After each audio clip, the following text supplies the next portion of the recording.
ST सच्ची कहानियों पर आप सभी का स्वागत है। ये सब कुछ होता हुआ आज मुझे किसी सपने से कम नहीं लग रहा था। इंसान कभी कभी सोचता कुछ है और हो कुछ और जाता है।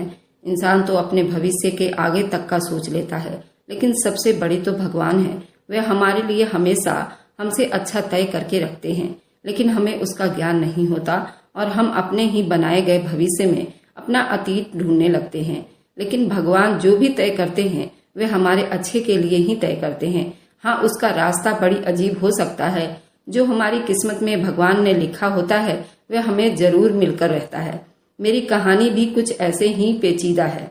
अब सुनिए कहानी का शीर्षक, फिर पूरी कहानी। उस आदमी ने मेरी कलाई पकड़ रखी थी। उसके आंखों में आंसू थे। वह मेरे बहते हुए खून को देखकर इस कदर परेशान था जैसे ये जख्म मुझे नहीं उसे लगा हो।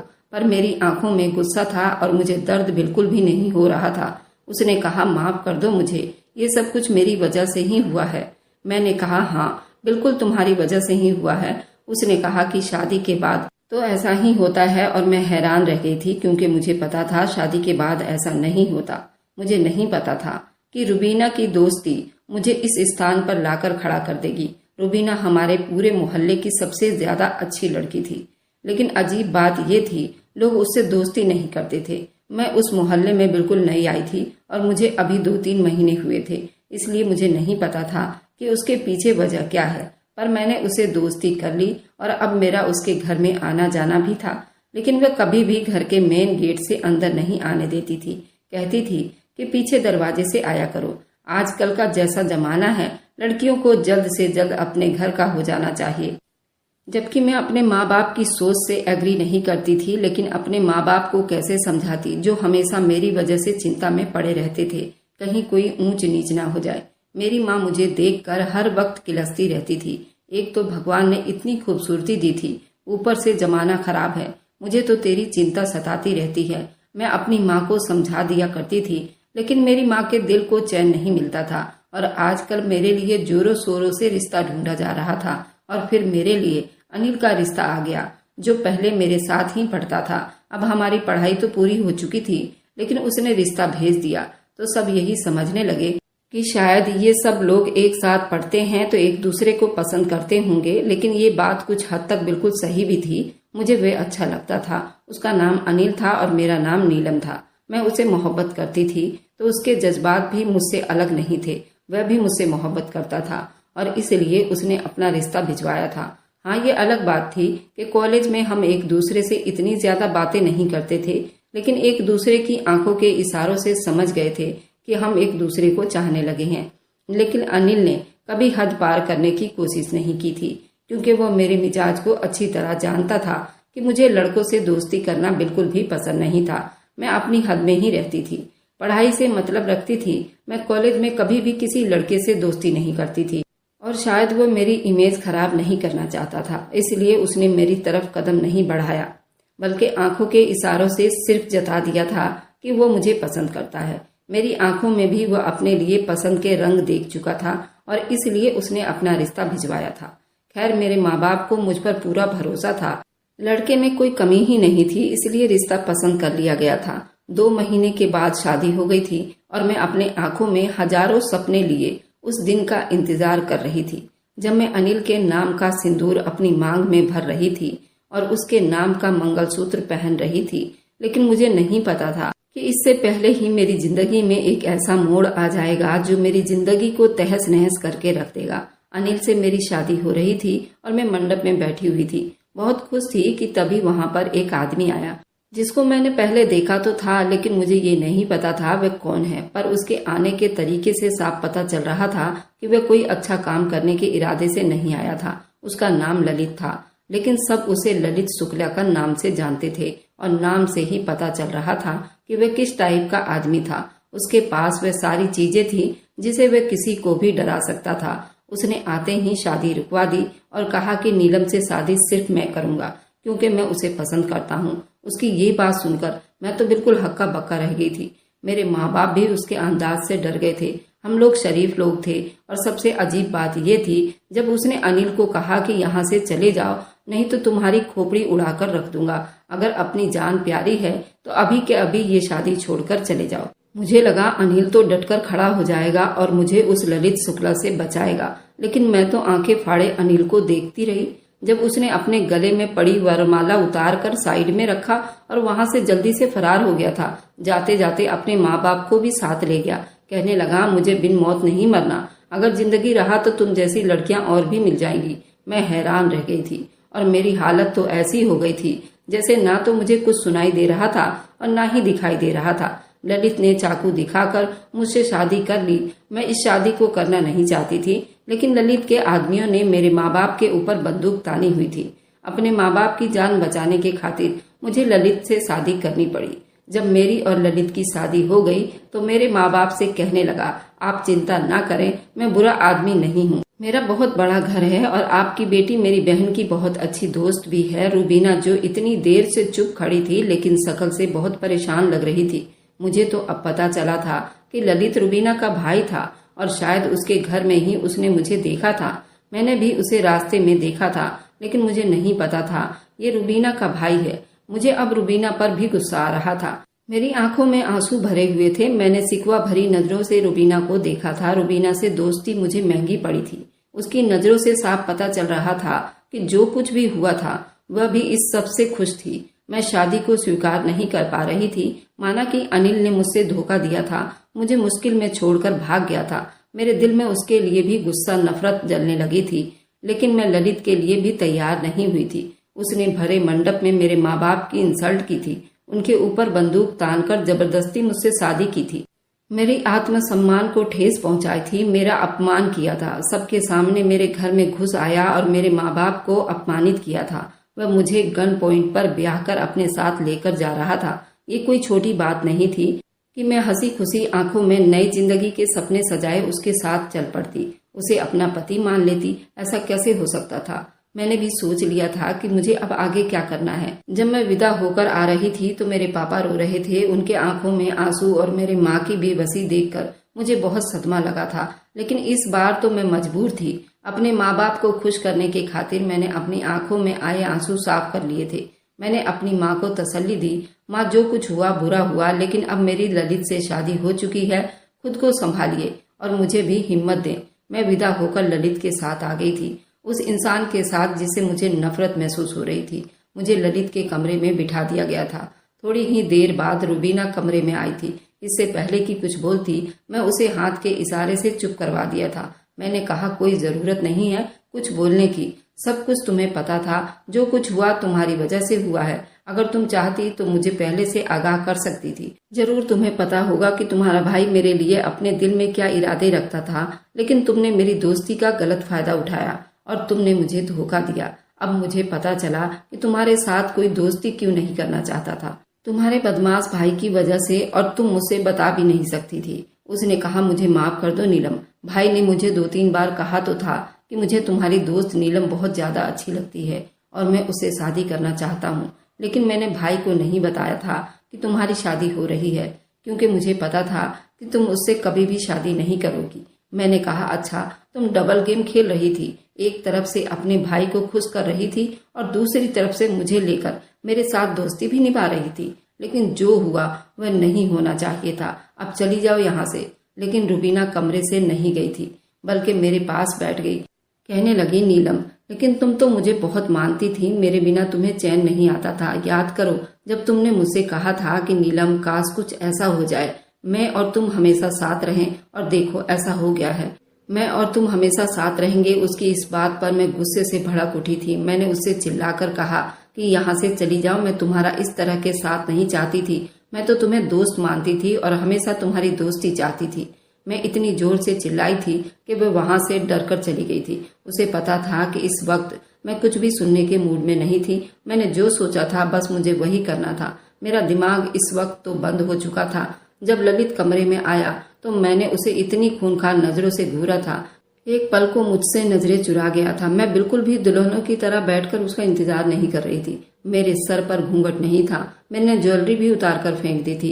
हाथों में पहनी कांच की चूड़ियां भी मैंने उतार कर कमरे में फेंक दिया था। कमरे का माहौल तो वैसा ही बनाया गया था जैसे कि शादी की पहली रात होता है। उसने दरवाजा बंद कर दिया। कहने लगा, ऐसा लगता है जैसे मैं किसी सपने में आ गया हूँ। नीलम, मुझे गलत मत समझो, मैं बहुत प्यार करता हूँ तुमसे। मैं तो अपना रिश्ता भी तुम्हारे घर भिजवाने वाला था, लेकिन नीलम हर बार मुझे टाल देती थी।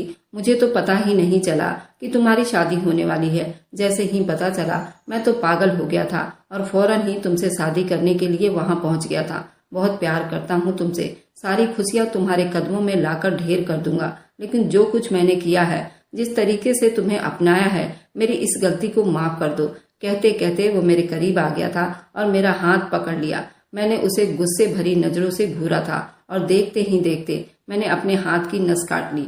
हम लड़कियां और कर भी क्या सकती हैं। मैं तो कमजोर थी, ना उससे लड़ सकती थी, ना यहाँ से भाग सकती थी। बदकिस्मती से वो मेरा पति बन चुका था। मेरे माँ बाप ने मुझे विदा कर दिया था, बस भगवान पर भरोसा करके मुझे भेज दिया था कि कुछ बुरा नहीं होगा। लेकिन जब पहले इतना बुरा हो गया था तो और क्या बुरा होता। उसने जैसे ही ये सब देखा बुरी तरह से घबरा गया था, चिल्लाने लगा, नीलम ये क्या कर दिया तुमने। मैंने कहा, तुम्हारे साथ जिंदगी गुजारने से तो अच्छा है कि मैं अपनी जान दे दूं।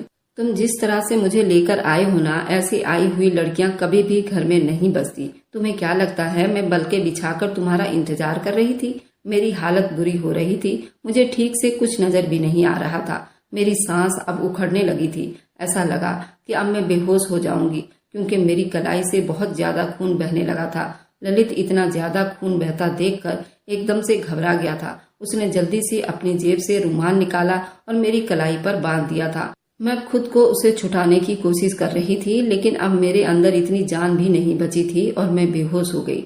ललित ही मुझे हॉस्पिटल लेकर भागा था। वह मुझे वक्त पर अस्पताल ले जाने में कामयाब हो गया था और मेरी जान बच गई थी। लेकिन मैं तो मर जाना चाहती थी, पर पता नहीं भगवान को क्या मंजूर था कि मेरी जिंदगी बच गई थी। थोड़ी देर बाद ही ललित मुझे घर वापस लाया था। मैं अभी आधी बेहोशी की हालत में थी। वो मुझे अपनी बाहों में उठाकर ही लेकर आया था और बिस्तर पर लिटा दिया। मुझे इतना तो महसूस हो रहा था कि क्या हो रहा है, लेकिन मैं आंखें नहीं खोल पा रही थी। शायद खून कुछ ज्यादा ही बह गया था या फिर शायद दवाओं का असर था। वह सारी रात मेरे पास बैठा रहा। बीच में एक डॉक्टर भी आया था, मुझे उसकी भी आवाज आई थी। उसने कहा था, डॉक्टर कह रहा था कि पेशेंट को बहुत तेज बुखार हो गया है और बुखार ना उतरना हमें टेंशन में डाल रहा है। अगर उसका बुखार नहीं उतरा, उनको ठीक से होश नहीं आया, तो वापस अस्पताल में एडमिट करना पड़ेगा। लेकिन सुबह तक मुझे होश आ गया था और ये देखकर हैरान हुई थी कि ललित कुर्सी पर बैठा था और सर उसने मेरे बाजू के पास रखा हुआ था और एक हाथ से मेरा हाथ भी पकड़ रखा था। वह शायद सोच रहा था, ऐसा लगता था कि पूरी रात जगा रहा हो। अब बैठे बैठे किसी पल उसकी आंख लग गई थी। उस आदमी को अपने सामने देखकर मुझे एक बार फिर से नफरत की तेज लहर अपने अंदर उठती हुई महसूस हुई थी। मेरा जी चाहा एक बार खुद अपने साथ वैसा ही कुछ कर लूं कि मेरी जान मेरे शरीर से निकल जाए। मुझे अब अपनी जिंदगी से कोई लगाव नहीं था। मैंने जल्दी से अपना हाथ उसके हाथ से छुड़ाया और उठने लगी तो वह भी होश में आ गया। उसने कहा, नीलम अब कैसी हो तुम? ठीक तो हो ना? शुक्र है तुम्हें होश आ गया। अगर भगवान ने हम पर कृपा नहीं की होती तो पता नहीं क्या हो जाता। डॉक्टर तो कह रहे थे कहीं तुम कोमा में ना चली गई हो। मैं तुम्हारे लिए बहुत परेशान था नीलम, मुझे माफ कर दो। ये सब कुछ मेरी वजह से हुआ है, लेकिन दोबारा मुझ पर इतना बड़ा जुल्म मत करना। उसने मेरी कलाई को अपनी आंखों से लगा लिया और रोने लगा। पता नहीं क्यों, पर मैंने अपना हाथ पीछे नहीं खींचा था। थोड़ी देर के बाद वहां रुबीना आ गई और ललित ने रुबीना से कहा कि अपनी भाभी का ध्यान रखो। ये कहकर ललित बाहर चला गया था। शक्ल से रुबीना भी परेशान लग रही थी, जैसे सारी रात जागती रही हो। उसने कहा, तुमने तो मुझे डरा ही दिया था। हमने तो सोचा भी नहीं था कि तुम ये सब कुछ कर बैठोगी। मरना चाहती हो, लेकिन क्यों? मेरा भाई ललित इतना बुरा नहीं है, उसे एक बार आजमा कर तो देखो, तुम्हारी जिंदगी स्वर्ग बन जाएगी। मैंने कहा कि मैं जिंदा ही क्यों हूँ? कहने लगी, भाई इतना बुरा इंसान नहीं है, हम लोग बहुत गरीब थे। बाबूजी ने लोगों से कर्जा लिया हुआ था। वे लोग रोज हमारे घर आते थे और हमें ले जाकर धमकाते थे।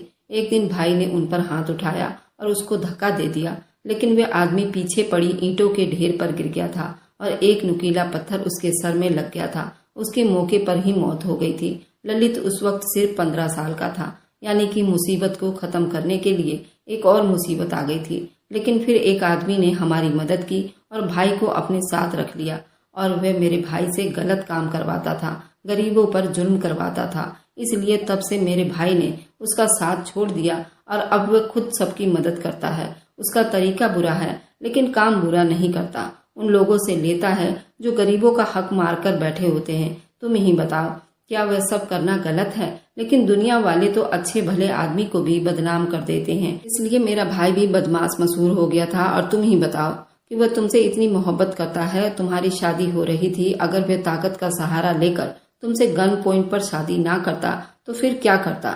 मुझे पता है मेरा भाई तुम्हारे बिना जी नहीं पाता। पहले मैंने भाई को तुमसे दूर करने की बहुत कोशिश की थी, लेकिन मुझे पता है भाई तुमसे बहुत मोहब्बत करता है, तुम्हारे बिना जी नहीं पाता। इसलिए उसने तुमसे गन पॉइंट पर शादी की थी।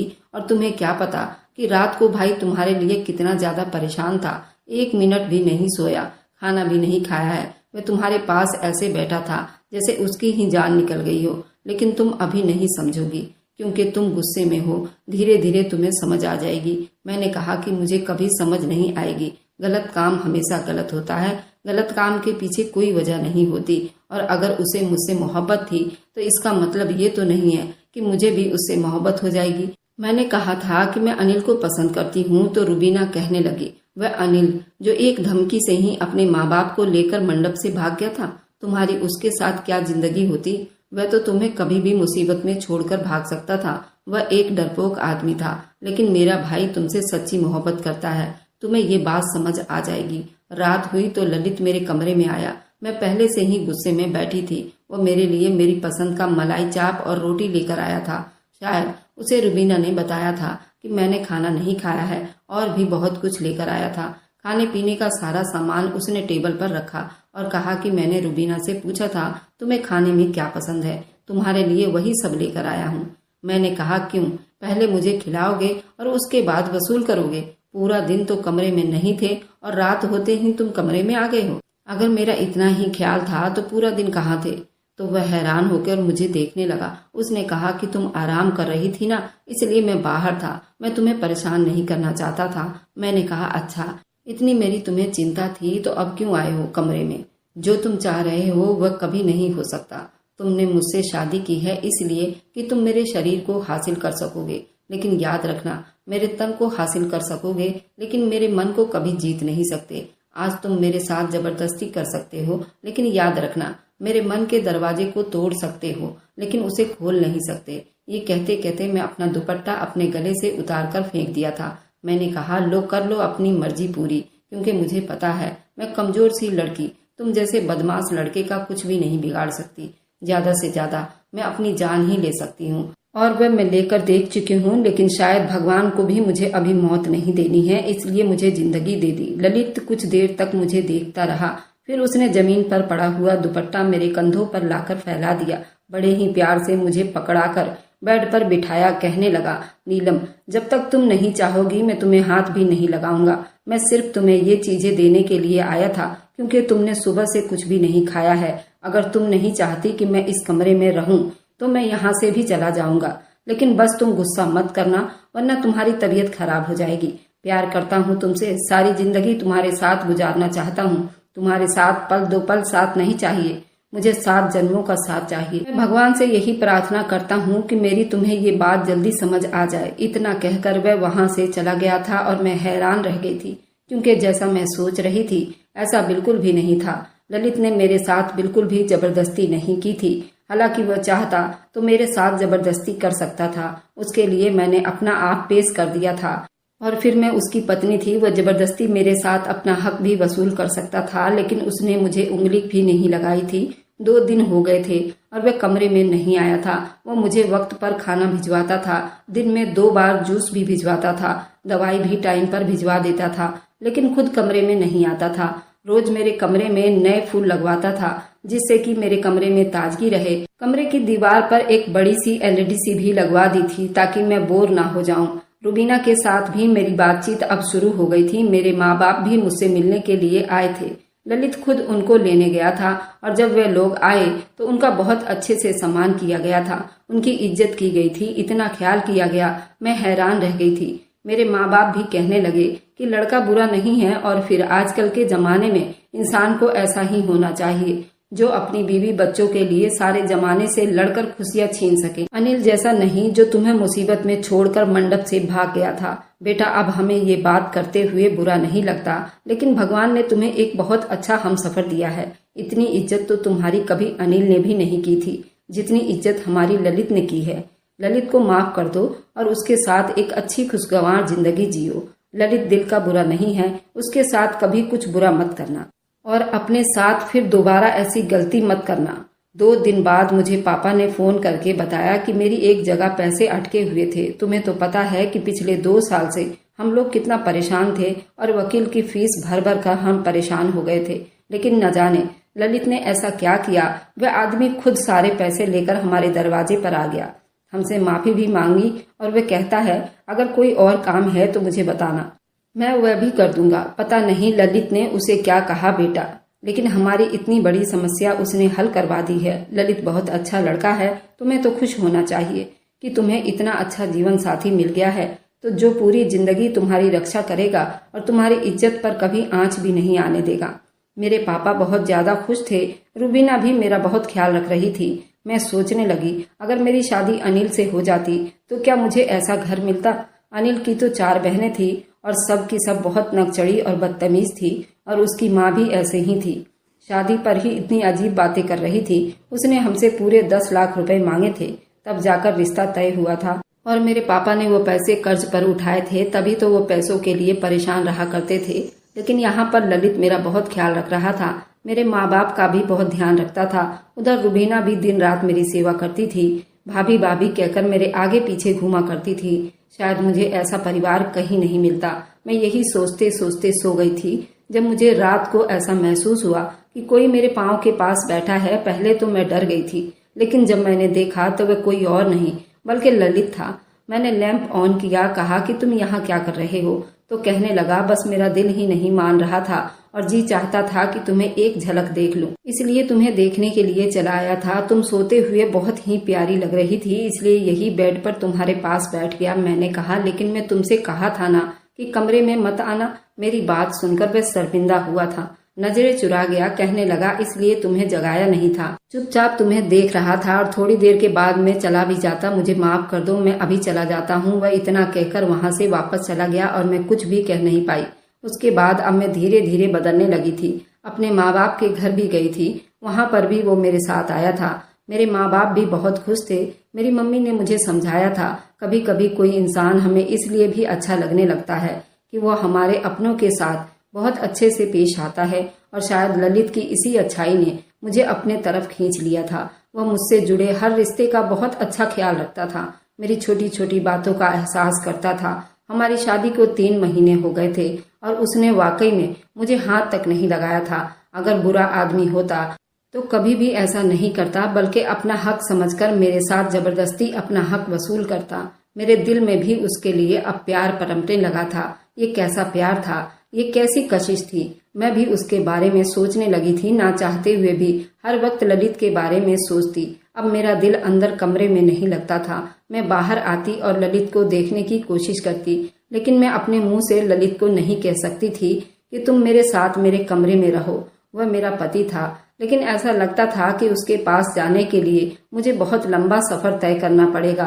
मैंने उसे कहा था तुम्हारे साथ रहने से अच्छा है मैं खुद को खत्म कर लूं, और अब मैं उसके बगैर रहना नहीं चाहती थी। और ये बात मैं उसे कैसे बताती, कैसे कहती कि मोहब्बत की देवी मुझ पर मेहरबान हो गई है और अब मैं तुम्हारे बगैर नहीं रह सकती। ये बहुत मुश्किल काम था मेरे लिए। मैंने उसे कहा था कि मैं उसे नफरत करती हूँ, इतनी नफरत की अपने आप को खत्म करना चाहती थी। तो फिर अब ये कैसे कहती कि मोहब्बत हो गई है मुझे तुमसे। मैं बहुत मुश्किल में पड़ गई थी। कभी कभी ऐसा लगता था ये बहुत आसान है, बस डर जाती थी, पीछे हट जाती थी। एक दिन वह खुद ही मेरे कमरे में चला आया और मुझे मेरी तबीयत पूछने लगा, जबकि मैं तो कब की ठीक हो चुकी थी। लेकिन मैं झूठ मूठ कह दिया कि मेरे हाथ में अभी भी दर्द होता है जहाँ से मैंने नस काटी थी।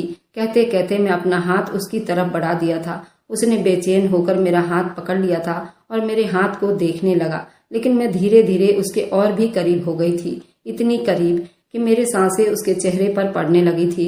उसने एकदम चौंक कर मेरी तरफ देखा था और जल्दी से मेरा हाथ छोड़ दिया।